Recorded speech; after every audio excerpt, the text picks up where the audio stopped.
Yo, so episode 4 of The Beginning After the End, we find Arthur where we left him, teleported by Sylvia. He is in Elshire Forest, and immediately we're hit with one of the most disgusting, deplorable anime tropes that exist within power fantasy isekai.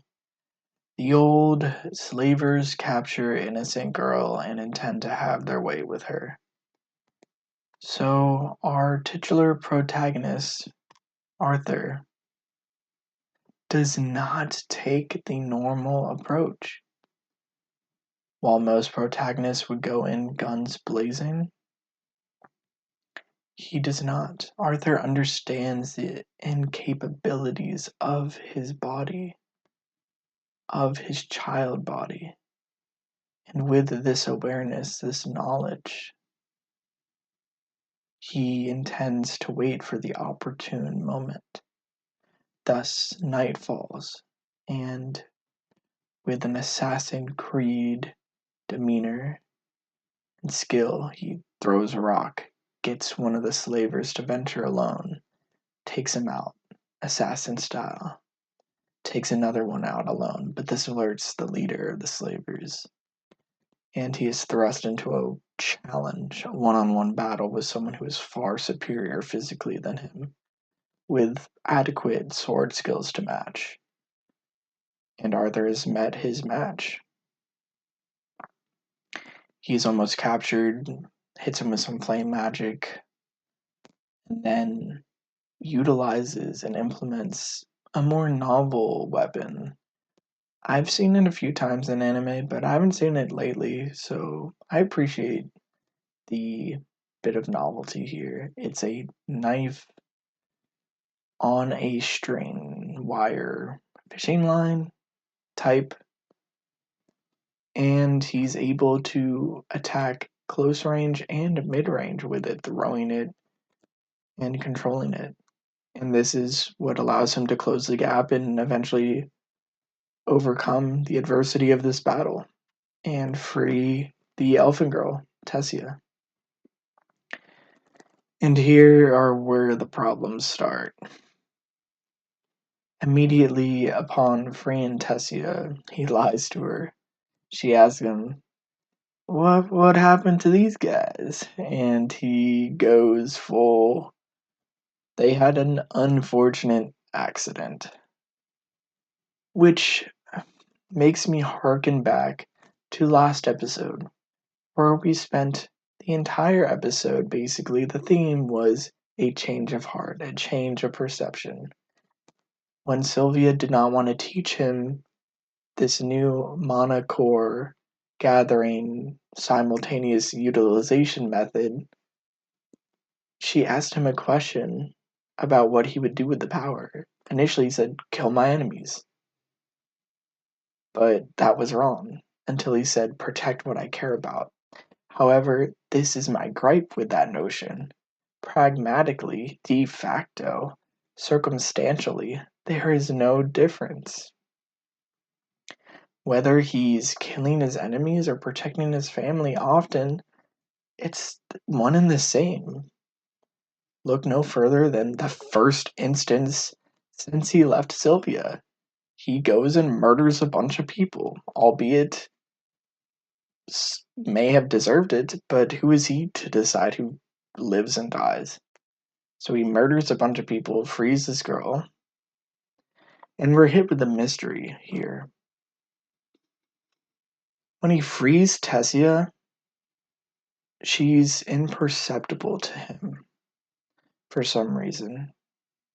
Arthur even notices and says much the same in the anime, being put off, taken aback.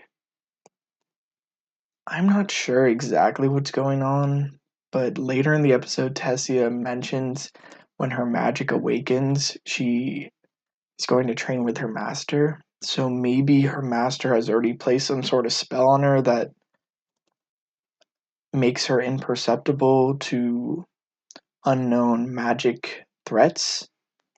But once it realized Arthur was a friend, not a foe, it allowed him to perceive her properly.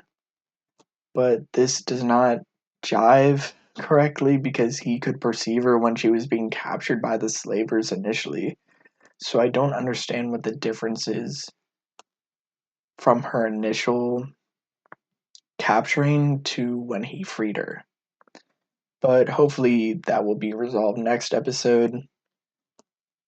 After the battle and after he freed Tessia, most of the episode is them traversing back to Eleanor, the elfin village. Arthur takes it upon himself to bring her back. And here is where Arthur gains some much clarity and clarification as to what a normal child is and how they behave. Because Tessia is the paragon, the ideal of what a kid sister persona should be. She's innocent and naive, kind, scared of the dark, scared to be alone. And this is good experience for Arthur to learn about other kids and learn about what it is to be a kid himself even. He definitely missed out on his childhood in his last life, so hopefully he can have more of one in this one. But not off to a great start because he's already murdering slavers. But whatever. We'll let it be. But they get back to the elfin village at the end of the episode, and Arthur is immediately captured by the elves because elves and humans traditionally have a terrible relationship, and elves hate humans. And when he's captured, Tessia does nothing. She stands there almost ambivalent, not caring either way that he was captured or not saying anything, not flustered or fussing. So this makes me think maybe she was imperceptible to Arthur initially because she actually does have magic already, and she was tricking him to lure him back to the village for some reason.